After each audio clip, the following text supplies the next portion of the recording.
What's up, everybody? It is the Otakunator coming back to South by Southwest for a third year in a row. That's right, guys. Where I started, my first ever convention video that I posted on YouTube was South by Southwest 2 years ago. This is the third time I'm doing it. So, 3-year anniversary of the Otakunator channel. You know I had to, of course, get down with South by Southwest again. But hey, you know what we're going to do. We're going to talk to those game developers, those cosplayers, get them photos, of course, wish we can buy on them anime figures, all that good stuff, man. We got Overwaifu in the background. Dog, it's just going to be a great old time. You know we don't stop. You know we can't stop. Let's keep it going. Let's party on.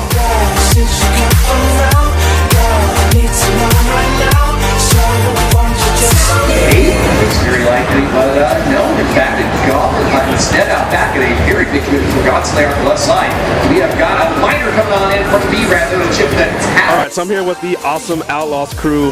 Got my main man Blackbeard here to talk about, you know, the Outlaw skins for the Overwatch crew. So, gotta tell me a little bit about what's going on here, what's the Outlaws, what's the skins, all that good stuff.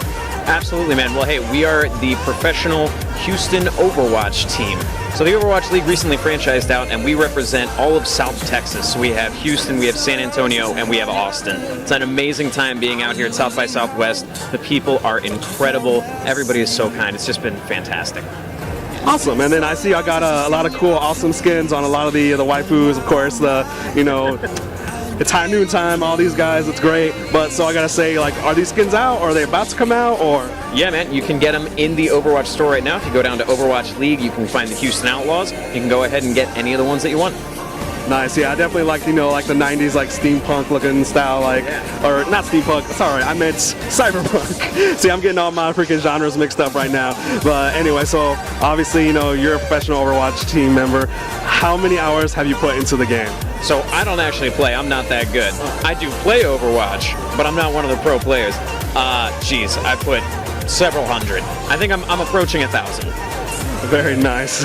And of course, the Otakunator, we definitely like to talk about animes and video games. So do you have any particular animes you're fond of? One Punch Man, huge fan. Attack on Titan, always crispy. I love those. Awesome, yeah, I'm quite the shonen fan of myself. And besides Overwatch, are you PC Master Race, Nintendo, PlayStation? What else do you play? I came up on controller and console, man. I know I'm going to get a lot of hate for this, but I actually play PC with a controller.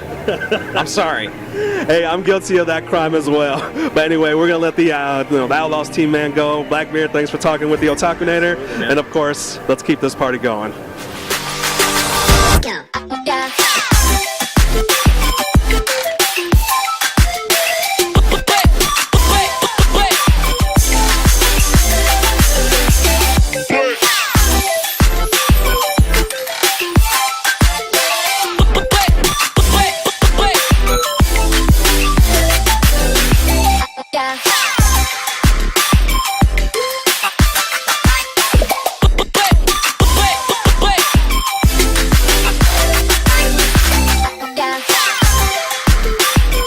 Okay, I'm with Mike from Cybernetic Walrus Studios. He's going to talk about his awesome game called Anti-Graviator. It's really awesome. It looks really cool, really futuristic. It's like really cool looking racer. So I got to ask Mike, how does the game play? What is it reminiscent to? All that good stuff. All right, so the game is actually inspired by Wipeout and F-Zero. So those, and a bit of Split Second. We have a system of traps in the game, so that's what we got from Split Second. So people, they race. It's a futuristic racing game. Yeah, you've seen that, I guess. So the idea is that players can trap players that are in front of them. So, and the traps, they are environment-based. Along the track, you will find canisters. You can pick them up. So either it's to trigger a trap or activate a boost on your ship, and that's the basic gameplay. Now we do have a couple of different ships. These different ships, they have different stats, the different amount of power they can store, different speeds, all of that, but we don't cap the speed limit. So there's no speed limit at all in the game. That means that players can go as fast as they want. So I keep building up speed and going faster and faster and faster and faster. So with players like me, I'll probably crash into the wall a lot with that feature, but that's awesome because I think it definitely will utilize, getting better at the game. It definitely gives us that replay value because the more speed you get, obviously, at least for me, I crash into a lot until I continue to play, then I can use that speed to my advantage. But yeah, it definitely looks really awesome. So what kind of platforms is it going to be on? So it's going to be on Steam, which is going to be soon. So before summer, the Xbox and the PlayStation 4 are also for release, but that's going to be after summer. Awesome. Well, I'm definitely looking forward to it myself. So Anti-Graviator, it's coming soon. Don't forget, guys, summer and after summer, definitely check that out. It looks really good. It's really awesome. But anyway, guys, let's continue to talk to more people.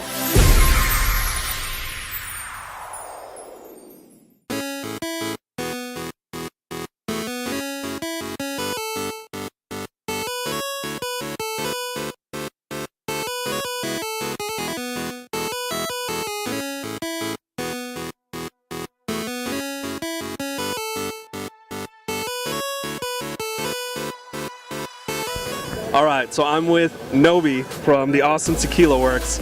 I actually gotta love that name because that's my favorite liquor.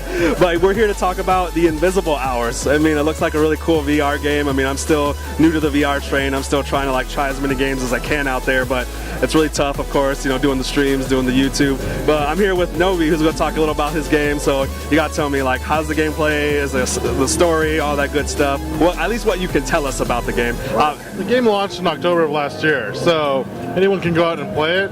And just to be clear though, I wasn't part of the creative team that made this. So unfortunately, I'm just part of the publisher, Game Trust. So we're the publishing arm of GameStop, and we pick kind of artistic passion projects and fund them and let them go to market. And this is one of those that just when we heard about it was unbelievable.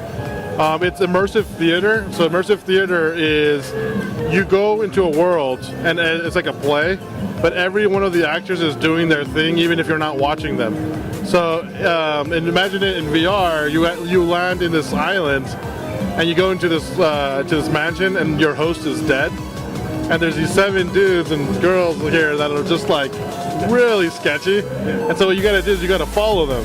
But you're a silent kind of observer. You don't actually get to interact with them.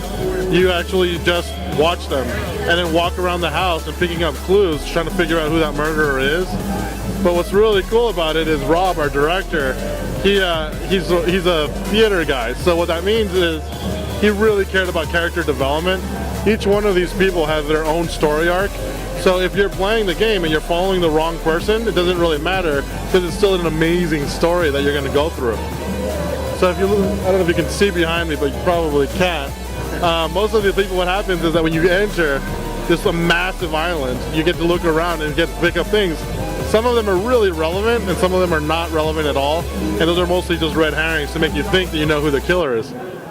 Awesome. So it's like a really digital, clue, a virtual reality clue. I can get down with that. That sounds really good. Except that there's no general, what's his name from the clue, you know? No General Custer. Sorry, guys. But so you said it was available now since last October. So what platforms is it on? So currently it's on all the VR platforms, Oculus, Vive, and PlayStation VR. But starting on April 24th, we're going to be releasing a patch which will make it a flat screen. So like if you don't have VR, you'll still be able to play the game, and if you have VR, you'll be able to play it in flat screen without having to buy a new version. And with that, we're also going to be releasing the Xbox One version, fully enhanced for 4K. So what's amazing about the story is the acting and the dialogue and the story arcs, but also just this beautiful set that everyone created. With the flat screen, we've been able to enhance that with HD and 4K and give other types of forms of locomotion and other things that would make it more of a flat screen experience.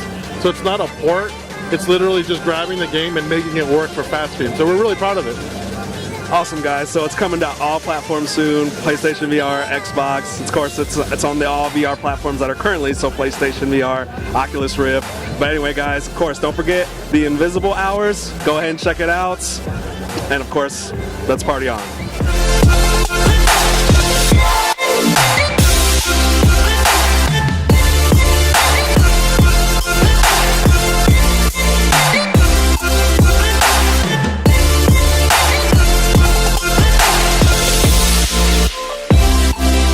Alright guys, I'm here with Gus from Acid Wizard Studios. We're here to talk about their awesome game, Darkwood. It looks really cool. It's definitely got like that horror feel to it. So of course, hey, what can you tell me about the game? I mean, if it's not out yet, obviously no spoilers unless you guys are okay to say that, but can you tell me about the game, about the story, what it plays like, if it's reminiscent to anything, and all that good stuff? Okay, so Darkwood is actually out on Steam since half a year.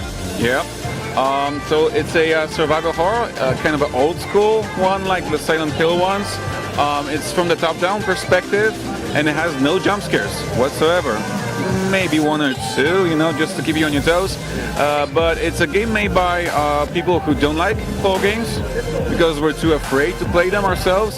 And it was meant to be a horror game which focuses on atmosphere and general creepiness for players who are too afraid to play other horror games. But by accident, we kind of made a game for even horror enthusiasts, people who don't like horror. It's kind of a unique take on survival horror. Awesome. And you said it was on Steam. Is it on any other platforms or planned to be on any other platforms? Not yet. We're planning to bring to consoles, but we don't know when that will happen. We're still in the early stages. Fair enough, it's awesome. But hey, man, who doesn't have Steam nowadays? But of course, definitely Darkwood. Check it out, guys. I mean, survival horror. I mean, it's been a while since we had something reminiscent to Silent Hill, and of course the top-down perspective, like old school Grand Theft Auto, definitely probably has a great feel to it. But anyway, guys, Darkwood, check it out. Please do, and of course, let's keep the party going.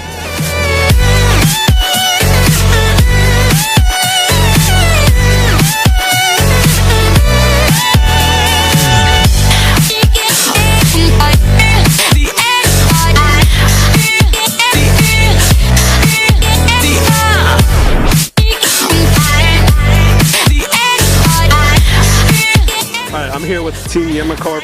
They have an awesome Switch game coming out too called Assemblance. It looks really good. It looks like an awesome looking platformer, very colorful. I definitely like the way it looks and feels. So, of course, since it's not released yet, what can you tell me about the game without, like, you know, obviously going too much into details, because I'm sure that's an issue. So tell me about your game, what it's like, what it plays, all that good stuff. We're calling it the first pure platformer, because every other game in the genre has been a running and jumping on platformer.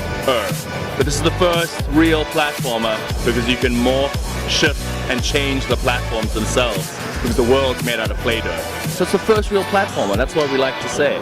You know, world's made of Play-Doh, can't reach a collectible, now you can just bump up the ground a little bit. Now the ground's high, you can reach the collectible. So that's the basic idea. Awesome, I can get down with that, being called the first real platformer. So, of course, it hasn't been released yet. When is it coming out? What platformers? All that great stuff. It's coming out really soon on Nintendo Switch and Steam for PC and Mac. Yeah. Awesome, well, it's great. As you guys know, I'm a huge Nintendo fan, so for that stuff coming out for Nintendo, I love it. I love when they get those exclusives. Of course, Steam's a great platform as well. I mean, who doesn't have Steam nowadays? But of course, check it out, Assemblance. I know I'm going to. I'll probably stream it in the future when that game finally does come out. I gotta thank, I'm sorry, name? Ben. I gotta thank Ben. Should have asked him earlier, but I gotta thank Ben. But it's okay, whatever. No, it's fine. Yeah, hey man, these interviews are a lot more fun when we mess them up, so of course. But yes, Assemblance, that's the focus. That's what we're here to talk about. Don't forget to check it out. Steam, Nintendo Switch, I'm streaming it later. Let's keep it going. Cheers. Bye. Yo.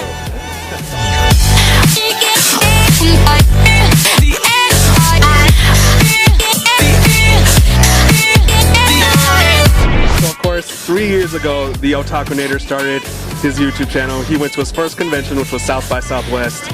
This is my third time coming, and of course, one of the YouTubers I interviewed back then was Devin. Hey. I met him again this year. We've been cool over the years, still staying in contact, seeing each other at the conventions, but Homeboy has gotten some updated stuff since the last time we talked to him, so we got to get that new information in there. So Devin, you got to tell everybody, what's the new spot, what's the new place, the new channel, all that great stuff. That new hotness. All right, hey, what's up? It's your boy, Kid Chimaera. That is right.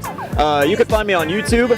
You can find me, just search under Kid Chimaera. I'll be right there. I've had a series going on called YouTuber Review, where I take apart like your favorite YouTubers. I see what succeeds, what fails. We go through it as well as give them a good old numerical score. Who doesn't love some of that action? As well as, of course, usual streams and everything that's going on with the YouTube Live. Always a fun time, and I hope to see y'all there. Awesome, of course. So, I mean, I know you've been doing some of the streaming. Of course, Kid Chimaera's the YouTube stuff. So, do you do the Twitch streaming, or what is it that you actually do in terms of streaming? No, I don't switch to stream at all. But it's okay. You can still follow me on there. Completely fine. The same name, Kid Chimaera. It's wonderful stuff. Guaranteed. Awesome. Well, I got to thank Devin for hanging out with us again. Since it's been 3 years, we had to get him back on to tell us that updated information. Oh boy. But of course, we definitely got the cosplay competition coming up, so we're going to go ahead and party on with that. And of course, we ain't going to stop. Woo. Never stopping. Please, girl.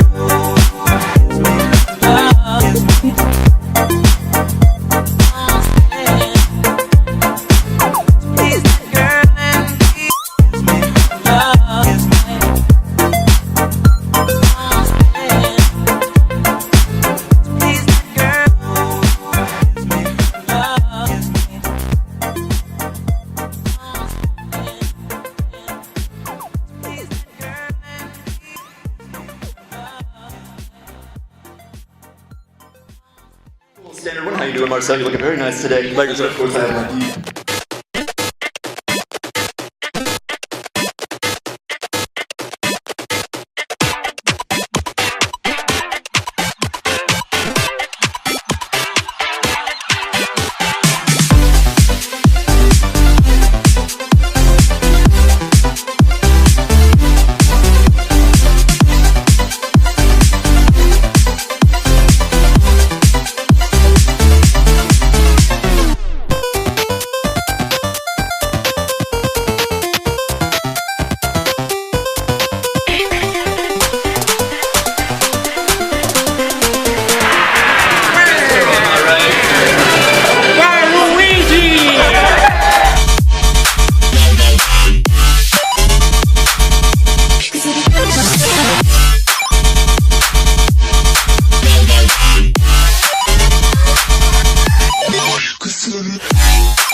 Give it up for South by Southwest Cosplay Contest 2018. So, we're here with Lilac Cosplay, who won Best in Freaking Show. South by Southwest 2018 belonged to these two in terms of the cosplay competition. So I gotta ask, like, whose main idea was it, or was it just a team effort? It was mine. It actually was. She went kicking and screaming. She's like, I have never heard of that. So I explained it to her. We did a lot of research together after we decided on it. And then she was said, okay, I'll go for it. Nice. So it was just kicking and screaming because you didn't know too much about it, or what? I didn't until I started looking a little bit more, because when you think about Warhammer, you think about Space Marines, the male characters, and you don't know anything about the female characters until when she said it's like the Dora Milaje of Black Panther, said I'm on board. Awesome. So do you guys like play the video game more, or did you guys participate in like the little action figure like board game type thing? I've played the game. I've read most of the work on it, some of the books about Warhammer. That's what piqued my interest more than the game itself. Awesome. And so, of course, I mean, I'm just like, I feel like I'm in awesome presence. So, I mean, of course, like, do you guys go to, like, you know, other cons and do other types of cosplays and stuff like that? We have. We've done the International Sailor Moon. We've done that. We went to San Antonio Comic-Con. A couple of things like that. Some small things that we've done around. HeroCon we've done as well. So just a few things. Awesome. And of course, since, you know, we're all nerds and we're at a gaming convention, what kind of video games do you guys like to play? Oh my God, I'm a PC fanatic, so I play a very modded Skyrim like day and night.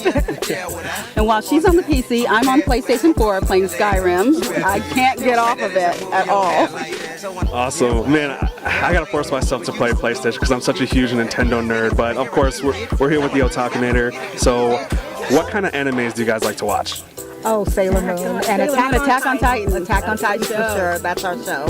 Awesome. A little bit of Shonen and a little bit of Shoujo. It's great to get a little bit of each in there. But of course, Mon Rise of the Trophy. Don't forget Lilac Cosplay Best in Show. And do you guys have like Twitter, Instagram, Facebook? What is yours? You can find us on Facebook at Confetti Girl Cosplay.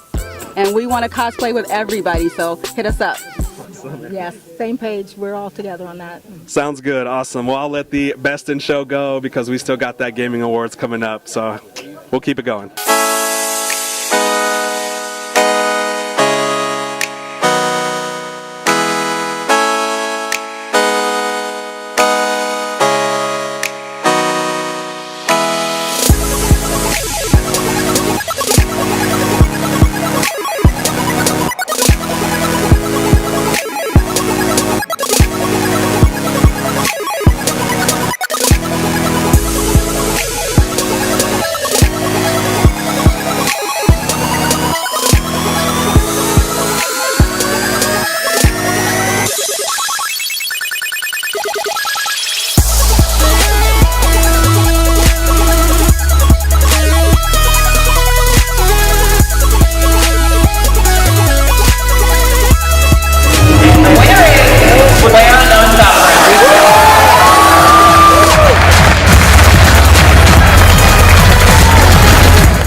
sama-sama terkesima.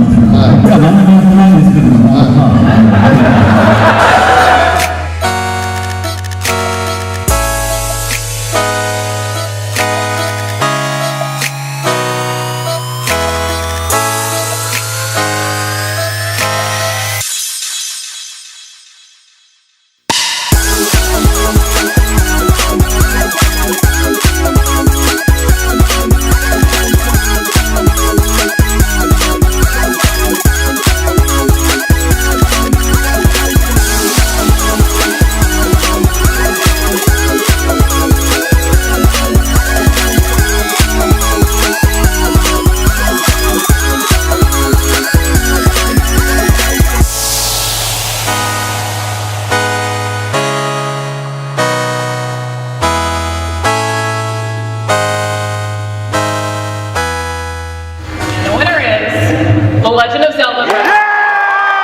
This is Doug Bowser from Nintendo, and yes, that is my real name. I'm a huge fan of South by Southwest, so I wish I could be to accept this Game of the Year award and the other awards on behalf of our Nintendo development teams. All the games that were nominated in the various categories were amazing. So congratulations to our fellow nominees and the teams that created such inspiring games. It's an honor to be in the same category with you all. Thank you especially to all the fans that voted for these awards and to everyone that played the games. We're glad that The Legend of Zelda Breath of the Wild enabled you to take this fantastic journey through Hyrule with us as you created your own paths and your own adventures. Again, on behalf of the development team and everyone here at Nintendo, we appreciate you and we look forward to many more adventures to come. Thanks. Alright guys, so I'm here with the awesome, and I can't believe they're even talking to me right now, Guerrilla Games, who won 2 awards for freaking Horizon Dawn. Oh my god, they're here. So, we have, of course, one for Most Promising New Intellectual IP, which is awesome, and of course the other one was Excellence in Visual Achievement, which, my god, that game's beautiful. If you have a PS4, please go freaking pick that up. So, I gotta ask you guys, how good does it feel to win like 2 awards on the gaming show? Amazing, it's really amazing. Yes, it may be cliche to say, but just being nominated was amazing, but to take something home is incredible. Yeah, it's great. You guys did an awesome job. You were well deserving of it. It was just, I mean, to be honest, I never knew like how powerful the PS4 was until I like played your guys' game. I was just like blown away. So it was just a really great experience. I mean, Killzone was such a huge franchise already, so it was just awesome to see it. So, I mean, did you guys want to say anything about, you know, the people at home about, you know, your freaking awesome awards or about your game in general? Well, I think what the whole team back home at Guerrilla really appreciates is all the love that we get from our community and our fans. And that's been really overwhelming to us to see everybody sharing their beautiful photo mode, screenshots, they're streaming the game, they're making artwork. And that's, yeah, I think it's something really dear to the whole studio. And I think ever since we announced it, we saw also the first cosplayers coming, and that was mind-blowing to us. So for me, yeah, I think for us it really means a lot because it's, you know, voted by the community. So yeah, very cool. Awesome. Well, I gotta let these guys go. They're busy people. I gotta go to all their events, you know, for the South by Southwest. But hey, guys, we'll probably just have to call it a night here. But Guerrilla Games, hope to see something great from you guys in the future. And thanks for bringing us so many great games these past several years. Thank you. All right, guys. So we definitely had a full freaking day. It was great. It was awesome. Got to see, you know, such great people, such great cosplayers, you know, freaking great game developers. Thanks, guys, every single one of you, from the indie guys to the big guys, from talking to little old me. Hey, Otaku Native is going to try and work and get you those freaking cool game dev interviews. But of course, South by Southwest Gaming Expo 2018, you were good to me, but of course, as usual, you beat me down. But I want to thank everybody again, game developer wise, cosplayer wise, who just let me take pictures, hang out with you. Man, this is what it's all about, just being fun, having a good old time, just living life, loving games, loving nerd culture in general. But hey, you know the Otakunator is not going to go anywhere. We will be back to do more, so hit that like, hit that sub, hit that follow, that subscribe, whatever it is you got to do. Throw them comments in there. But hey, man, like I said, all those dudes who talk to me please, for the love of God, go check out their games, man. They're great games. They were nominated for a lot of stuff. But anyway, you know I'm hungry, you know I'm tired, you know I'm thirsty, you know I'm beat. So we'll just go ahead and say goodbye. South by Southwest Gaming 2008. Peace.